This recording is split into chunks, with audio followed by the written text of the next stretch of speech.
have built an empire from the ground up. Mr. Hale, it's an honor. The man who built New York. People will insist that your buildings make you immortal. Now, as you slip away, do you feel immortal? We offer humanity's greatest minds more time to fulfill their potential. Designed to offer you the very best of the human experience. It's alive, an empty vessel. If we do this, there's no turning back. Your old life is over. What's that? Something to stop your heart.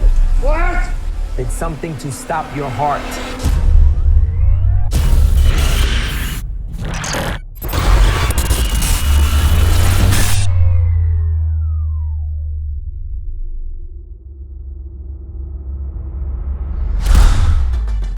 How are you feeling? How's that new body smell? Sense of humor. Good. Just relax and have some fun.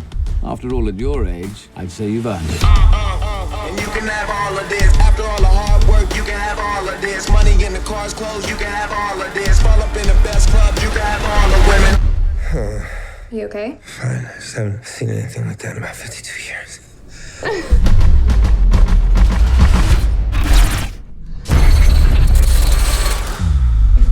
This wasn't a hallucination. Immortality has some side effects. Hello? How is this possible?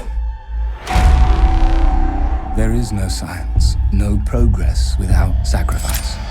I never wanted others to suffer. I gave you what you wanted. You took a man's life. No! I did! Soon I'll be gone. I can already feel myself fading. Without me, your mind will relapse.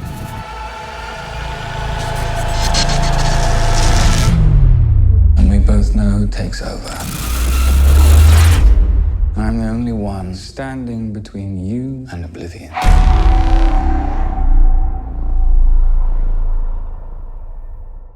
Now, by far and away, what I find the most entertaining about this trailer is how Ben Kingsley is unabashedly portraying Donald Trump.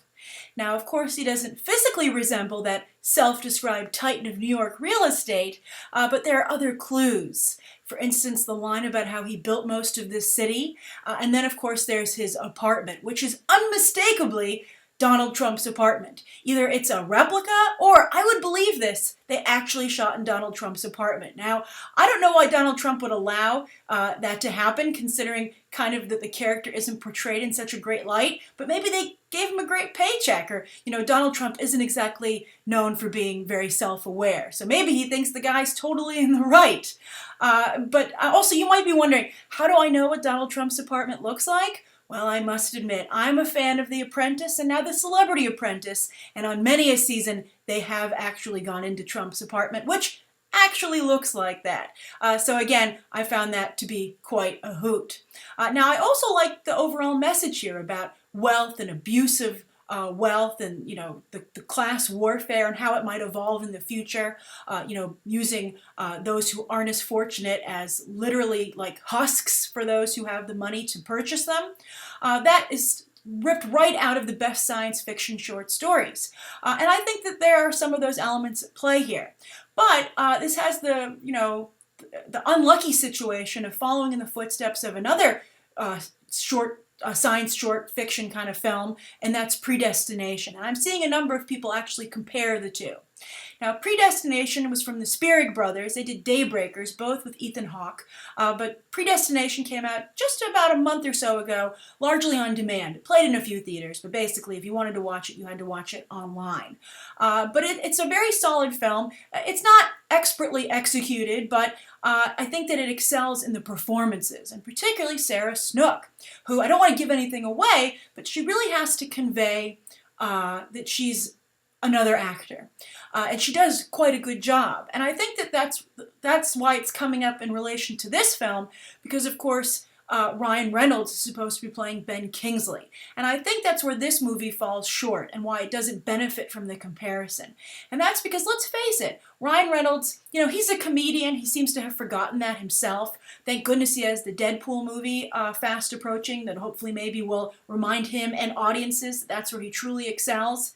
But he insists in the meantime, and for quite some time at this point, making this other kind of movie where he plays your more traditional Hollywood type of role, leading man. And it just isn't a fit with him, not only in terms of, utilizing his strengths, but I just don't think he has the acting chops to pull off a role like this, or apparently even the interest, because he doesn't even seem to be trying. Do you watch his performance here and go, that's totally the same gesture that Ben Kingsley did? I totally buy that that's him and, Ben Kingsley's brain, or the character he's playing in Ryan Reynolds' body.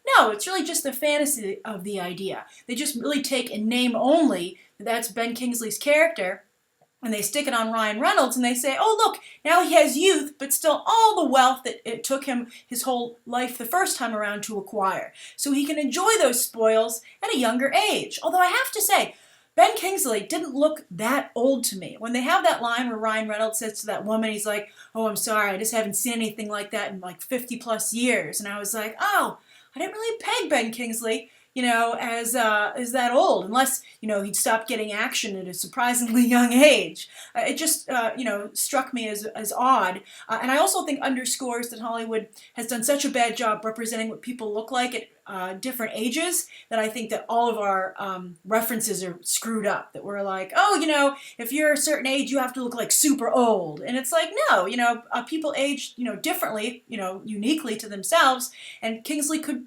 totally be playing somebody, let's say, like he'd have to be like in his 90s, right? I mean, I don't know.